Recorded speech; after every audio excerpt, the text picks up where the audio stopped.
Hello నమస్కారం అండి. Group 1, group 2, VRO, VRA all competitive exam ప్రిపరేషన్కి స్వాగతం. అలాగైతే మనం ఈ యూట్యూబ్ ఛానల్లో చాలా వరకు ప్రభుత్వ అభివృద్ధి పథకాల గురించి చెప్పుకున్నాము. అలాగైతే ముందు ఇంకా అభివృద్ధి పథకాల గురించి చెప్పుకుంటాము. ఇప్పటి వరకు ఛానల్లో చేసినటువంటి ప్రభుత్వ పథకాలన్నిటిని కూడా ఆ యూట్యూబ్లన్నిటిని కూడా చూడండి. చూస్తే మీకు నాలెడ్జ్ అనేది ఇంప్రూవ్ అవుతుంది. కంపల్సరిగా ఈ ప్రభుత్వ అభివృద్ధి పథకాల నుండి మనకి కాంపిటేటివ్ ఎగ్జామ్స్లో బిట్స్ అనేవి వస్తాయి.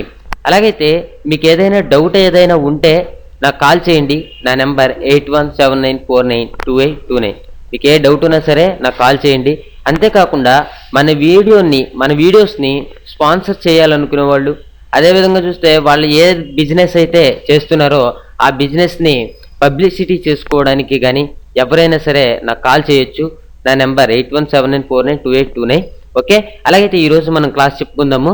ప్రభుత్వ అభివృద్ధి పథకాల్లో మనకి మొట్టమొదటి ఉంది ఏంటంటే స్వచ్ఛ భారత్ అభియాన్. ఈ స్వచ్ఛ భారత్ అభియాన్ అనేది ఎప్పుడు ప్రారంభించారు ఏంటి అంటే, స్వచ్ఛ భారత్ అభియాన్ అనేది 2014 అక్టోబర్ 2న ప్రారంభించడం జరిగింది. ఇప్పుడు 2014 అక్టోబర్ 2న ప్రారంభించడం అనేది జరిగింది. అలాగైతే ఈ స్వచ్ఛ భారత్ అభియాన్ యొక్క లక్ష్యం ఏంటంటే 62,000 కోట్ల వ్యయంతో దేశవ్యాప్తంగా పరిసరాల పరిశుభ్రత లక్ష్యంగా చేపట్టిన పథకం. 2009 అక్టోబర్ 2 అనగా గాంధీ గారి జయంతి 150వ జయంతి రోజుకు పరిశుభ్ర భారతదేశం సాధించడానికి ఈ పథకం యొక్క ప్రధానమైనటువంటి లక్ష్యంగా మనం చెప్పుకోవచ్చు అనమాట. అలాగైతే ఏంటంటే దీని నుంచి మనకి బిట్స్ అనేవి ఏ విధంగా వస్తాయంటే, స్వచ్ఛ భారత్ అభియాన్ అనేది ఎన్ని కోట్ల వ్యయంతో పెట్టడం జరిగింది అంటే 62,000 కోట్ల వ్యయంతో దేశవ్యాప్తంగా పెట్టడం జరిగింది. ఓకే, ఏ తారీఖుని ప్రారంభించారు అంటే, ఏ డేట్ని ప్రారంభించారంటే అక్టోబర్ 2న గాంధీ గారి జయంతి రోజున ప్రారంభించడం జరిగింది. ఈ విధంగా మనం స్వచ్ఛ భారత్ అభియాన్ నుంచి చెప్పుకోవచ్చు. తర్వాత చూస్తే సంసద్ ఆదర్శ్ గ్రామ యోజన. సంసద్ ఆదర్శ గ్రామ యోజన ఇది కూడా మనకి 2014 అక్టోబర్ 11న ఏర్పడింది. 2014 అక్టోబర్ 11న ఈ పథకం అనేది పెట్టడం జరిగింది. అలాగైతే ఈ పథకం ద్వారా ప్రతి ఎంపీ 2019 నాటికి తన నియోజకవర్గంలోని ఏవైనా 3 గ్రామాలను తీసుకుని సదుపాయాల కల్పన పూర్తి చేయాలి. ఇదనమాట సంసద్ ఆదర్శ గ్రామ యోజన యొక్క లక్ష్యం ఏంటంటే, ఇది ఎంపీ గారు 3 గ్రామాలని తీసుకుని దాంట్లో ఉన్నటువంటి ఆ 3 గ్రామాల్లో కూడా అన్ని సదుపాయాలు వచ్చేటట్టుగా చూడాలన్నమాట. తర్వాత హృదయ్. ఈ హృదయ్ అంటే ఇక్కడ మనకి ఈ హృదయ్ అనే పథకం 2015లో ప్రారంభించబడింది. 2015 జనవరిలో ప్రారంభించబడింది. అలాగైతే దేశంలోని సాంస్కృతిక సంబంధమైన నగరాలను పునర్వ్యవస్థీకరించి అభివృద్ధి చేయడమే దీని యొక్క లక్ష్యంగా మనం చెప్పుకోవచ్చు అనమాట. ఏంటి, దేశంలోని సాంస్కృతిక సంబంధమైన నగరాలను పునర్వ్యవస్థీకరించి అభివృద్ధి చేయడమే దీని యొక్క ప్రధాన లక్ష్యంగా చెప్పుకోవచ్చు. తర్వాత బేటీ బచావో బేటీ పడావో. ఓకే, బేటీ బచావో బేటీ పడావో అనేటటువంటి ఈ పథకం మనకి 2015 జనవరి 22న ప్రారంభించబడింది. అలాగైతే ఈ బేటీ బచావో బేటీ పడావో అనేది బాలికల సంక్షేమం అనమాట. బాలికల సంక్షేమానికి లింగ వివక్షత ఏమి చూపించుకోకుండా స్త్రీ పురుషుల నిష్పత్తి అతి తక్కువగా ఉన్నటువంటి రాష్ట్రంలో 100 జిల్లాల్లో ఈ పథకం ప్రారంభించబడింది అనమాట. ఇదేంటంటే ఈ పథకం అనేది 2015లో ప్రారంభించబడింది. ఇది ఎవరికి సంబంధించిందంటే బాలికల సంక్షేమానికి సంబంధించింది. ఏ రాష్ట్రంలో అయితే స్త్రీ పురుషుల యొక్క నిష్పత్తి అనేది చాలా తక్కువగా ఉంటుందో ఆ ప్రాంతంలో ఆ రాష్ట్రంలో ఈ పథకాన్ని అమలు చేయడం అనేది జరిగిందనమాట. ఎన్ని జిల్లాల్లో అమలు చేశారంటే అయితే 100 జిల్లాల్లో అమలు చేశారని మనం ఆన్సర్ చేయాలి. తర్వాత సుకన్య సమృద్ధి యోజన. ఈ సుకన్య సమృద్ధి యోజన అనేది ఇది కూడా మనకి 2015 జనవరి 22న ప్రారంభించబడింది. బాలికలకు ఆర్థిక స్వావలంబన కల్పించే ఉద్దేశంతో ప్రారంభించబడింది. బాలికలకు ఆర్థిక స్వావలంబన కల్పించే ఉద్దేశంతో ప్రారంభించబడింది ఈ పథకం. తర్వాత చూస్తే మనకి అటల్ పెన్షన్ యోజన. ఈ అటల్ పెన్షన్ యోజన అనేది మనకి 2015 మే 9న ప్రారంభించబడింది. అలాగైతే 18 నుండి 40 సంవత్సరాల వయసు మధ్య ఉన్న అసంఘటిత రంగాల్లోని వారికి ఉద్దేశించబడినటువంటి పెన్షన్ పథకం అన్నమాట ఇది. ఓకే, ఏంటి 18 నుండి 40 సంవత్సరాల వయసు మధ్య ఉన్న అసంఘటిత రంగంలోని వారి కోసం ఉద్దేశించబడినటువంటి పెన్షన్ పథకంగా మనం దీన్ని చెప్పుకోవచ్చు. తర్వాత చూస్తే మనకి ప్రధానమంత్రి సురక్ష బీమా యోజన. ఈ ప్రధానమంత్రి సురక్ష బీమా యోజన ఇది కొంచెం ఇంపార్టెంట్ గాని చెప్పుకోవచ్చు. ఇది మనకి 2015 మే 9న ఏర్పడింది అనమాట. 2015 మే 9న ఏర్పాటు చేశారు ఈ పథకాన్ని. అలాగైతే ఇది దేనికంటే 18 నుండి 70 సంవత్సరాల మధ్య వయసు కలిగిన వారికి కల్పించిన వ్యక్తిగత ప్రమాద బీమా పథకం. ఈ పథకం ద్వారా 2 లక్షల వరకు కూడా బీమా లభిస్తుంది. ఇప్పుడు మన కాంపిటేటివ్ ఎగ్జామ్స్ లో అడగొచ్చు అనమాట, ప్రధానమంత్రి సురక్ష బీమా యోజన పథకం వల్ల ఎన్ని లక్షల రూపాయలు బీమాగా వస్తుంది అని ఒక చిన్న మాట అడిగితే మనం కన్ఫ్యూజ్ కాకుండా చెప్పాలన్నమాట. ఏంటంటే ప్రతి పాయింట్ కూడా మనకి చాలా ఇంపార్టెంట్. 2 లక్షల బీమా లభిస్తుంది, 2 లక్షల వరకు కూడా బీమా లభిస్తుంది అని చెప్పొచ్చు. ఏ సంవత్సరాల మధ్య వయసు ఉండాలి అంటే 18 సంవత్సరాల నుండి 70 సంవత్సరాల వరకు కూడా మధ్య వయసు అనేది ఉండాలి. తర్వాత చూస్తే మనకి ప్రధానమంత్రి జీవన జ్యోతి బీమా యోజన.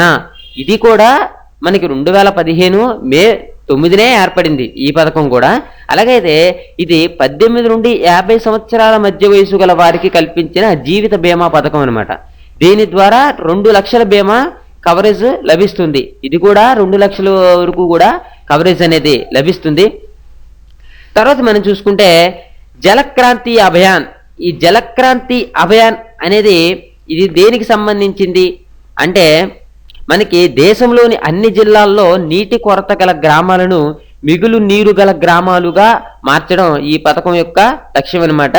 ఏంటంటే ఈ జలక్రాంతి అభియాన్ అనేది నీటికి సంబంధించింది. ఇది మనకి ఎప్పుడంటే 2015 జూన్ 5వ తారీఖున దీన్ని ఏర్పాటు చేయడం జరిగింది. తర్వాత చూస్తే మనకి ప్రధానమంత్రి ఆవాస్ యోజన. ఈ ప్రధానమంత్రి ఆవాస్ యోజన అనే పథకం ఇది 2015 జూన్ 25న ఏర్పడింది. ఈ పథకం ద్వారా దేశవ్యాప్తంగా 4041 పట్టణాల్లో 2 కోట్ల మంది పేదలకు సొంత ఇళ్లు నిర్మించి ఇవ్వడం ఈ పథకం యొక్క ముఖ్య ఉద్దేశంగా చెప్పుకోవచ్చు. తర్వాత చూస్తే మనకి ఇది చాలా చాలా ఇంపార్టెంట్ అయినటువంటి పథకం స్మార్ట్ సిటీస్ మిషన్. ఇది మనకి 2015 జూన్ 25న ప్రారంభించబడింది. అలాగైతే వచ్చే 5 ఏళ్లలో దేశంలోని 100 నగరాలను ఎంపిక చేసి స్మార్ట్ సిటీగా చేసేటటువంటి లక్ష్యంతో ఈ పథకం అనేది రూపొందించబడింది. ఓకే, ఇంతవరకు కూడా మనం ఈ స్మార్ట్ సిటీ మిషన్ గురించి చెప్పుకోవచ్చు. అలాగైతే తర్వాత చూసుకుంటే మనకి Atal mission for visualisation and urban transformation. Okay, ఏంటి Atal mission for visualisation and urban transformation అంటే దీని ఏమంటారంటే షార్ట్ కట్ లో అమృత్ అని అంటారు. ఇదేంటంటే మనకి 2015 జూన్ 25న దేశంలో 1,00,000 జనాలు దాటిన 500 పట్టణాల్లోని మౌలిక సదుపాయాలను కల్పించే ఉద్దేశంతో ఈ పథకం అనేది రూపొందించబడింది. ఓకే, ఈ విధంగా మనం చెప్పుకోవచ్చు. తర్వాత చూస్తే మనకి ప్రధానమంత్రి కౌశల్ వికాస్ యోజన. ఈ ప్రధానమంత్రి కౌశల్ వికాస్ యోజన అనేది ఇది మనకి 2015 జూలై 15 ఏర్పడింది ఇది. అయితే ఏంటంటే దీని యొక్క ముఖ్య ఉద్దేశం ఏంటంటే దేశంలోని 35 ఏళ్లలోపు యువతులకు వివిధ రంగాల్లో నిపుణులుగా తయారు చేయడం ఈ పథకం యొక్క లక్ష్యంగా మనం చెప్పుకోవచ్చు. తర్వాత మనం చూస్తే దీన్ దయాళ్ ఉపాధ్యాయ గ్రామ్ జ్యోతి యోజన. ఏంటి దీన్ దయాళ్ ఉపాధ్యాయ గ్రామ్ జ్యోతి యోజన. ఇది ఎప్పుడు వచ్చేసంటే 2015 జూలై 25వ తారీఖున దీన్ని ప్రారంభించడం జరిగింది. అలాగైతే దేశవ్యాప్తంగా గ్రామీణ ప్రాంతంలో విద్యుత్ సరఫరా కోసం రాజీవ్ గాంధీ గ్రామీణ విద్యుదీకరణ యోజన స్థానంలో ఈ పథకాన్ని ప్రారంభించడం జరిగింది. ఓకే, ఇంతవరకు కూడా మనం ఈ దీన్ దయాళ్ ఉపాధ్యాయ గ్రామ్ జ్యోతి యోజన గురించి చెప్పుకోవచ్చు. తర్వాత చూస్తే మనకి సమన్వయ్. ఈ సమన్వయ్ అనేది ఏంటంటే ఇది మనకి 2015 ఆగస్టు 4న ఏర్పడింది ఇది. ఓకే, ఆగస్టు 4న ఇది ఏర్పడడం జరిగింది. గ్రామ పంచాయతీలకు సంబంధించిన కేంద్ర రాష్ట్ర పథకాలను సకలం చేయడానికి అంటే తీర్చిదిద్దడానికి ఉద్దేశించబడింది అనమాట ఈ సమన్వయ్ అనే పథకం.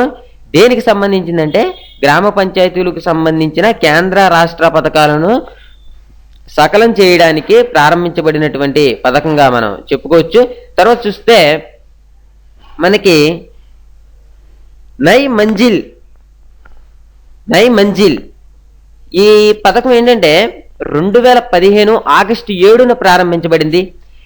దీని యొక్క ముఖ్య ఉద్దేశం ఏంటంటే మైనారిటీల ప్రాబల్యం అధికంగా గల బీహారు, ఉత్తరప్రదేశ్ మొదలైన రాష్ట్రాల్లో ఈ పథకం ఉపయుక్తంగా ఉంటుంది. ఈ పథకం విద్యా సంబంధం మరియు నైపుణ్యాభివృద్ధి శిక్షణ మరియు ఇవన్నీ కూడా ఇవ్వడానికి ఉపయోగపడుతుంది అనమాట. దేనికి ఇది నైపుణ్యాభివృద్ధి, అదేవిధంగా చూస్తే విద్యా సంబంధాలని మెరుగుపరచడానికి ఈ నై మంజిల్ అనేటటువంటి పథకం అనేది చేయబడింది. ఇదేంటంటే ఎక్కువగా ఇది ఎక్కడ ఉంటుందంటే ఏ రాష్ట్రాలు అంటే బీహారు, ఉత్తరప్రదేశ్లో ఈ నై మంజిల్ అనేటటువంటి పథకం అనేది ఉంటుందన్నమాట. ఓకే, తర్వాత చూస్తే మనకి చాలా వరకు అభివృద్ధి పథకాల్లో ఉన్నటువంటి చాలా చాలా ముఖ్యమైన విషయాల గురించి మనం నెక్స్ట్ యూట్యూబ్లో చెప్పుకుందాము. ఓకే, ఎవరైనా సరే మన వీడియోస్ని స్పాన్సర్ చేయాలనుకుంటే నా నెంబర్కి కాల్ చేయండి. ఓకే, మీరు మట్టికి సబ్స్క్రైబ్ చేసుకోవడం మర్చిపోవద్దు. Thank you for watching. Have a nice day.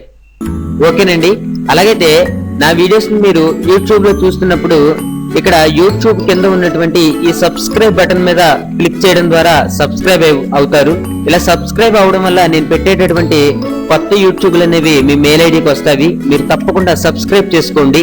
తర్వాత ఏంటంటే ఇక్కడ తెలుగు కాంపిటేటివ్ ఎగ్జామ్స్ అని రాసి చూసారా సబ్స్క్రైబ్ మీద, దీని మీద కనుక క్లిక్ చేసినట్లయితే నా యొక్క 140 వీడియోలు కూడా మీకు ఓపెన్ అవుతాయి. ఏంటంటే మీరు ఇక్కడ చూస్తే ఈ 140 వీడియోలు చూడడానికి ఇక్కడ వీడియోస్ అనే దాని మీద క్లిక్ చేయండి. క్లిక్ చేయడం ద్వారా ఏమవుతాయంటే మొత్తం ఎన్ని వీడియోలు అయితే పెట్టానో అన్ని వీడియోలు కూడా మీకు ఓపెన్ అవుతాయి. మీరేంటంటే మధ్యలో వచ్చేటటువంటి యాడ్స్ ని స్కిప్ చేయకండి. నేను ఈ మంత్ కి ఒక క్వశ్చన్ కూడా చేశాను. ఏంటంటే భారతదేశంలో అత్యధిక జనాభా కలిగినటువంటి రాష్ట్రం ఏది అని. మీకు ఒకవేళ ఆన్సర్ తెలిస్తే మీ పేరు స్పేస్, మీ ఆన్సరు స్పేస్, మీ మొబైల్ నెంబర్ వేస్తే నేను దానికి మీకేంటంటే చిన్న చిన్న గిఫ్ట్స్ అనేవి ఇవ్వడం జరుగుతుంది. ఓకే, మీరేంటంటే ఎట్టి పరిస్థితుల్లోనూ కూడా ఇక్కడ సబ్స్క్రైబ్ చేసుకోవడం మట్టికి మర్చిపోవద్దు. సబ్స్క్రైబ్ చేసుకోండి. ఏంటంటే మధ్యలో యాడ్స్ వస్తే వాటిని స్కిప్ చేయకండి. Okay, thank you for watching. Have a nice day.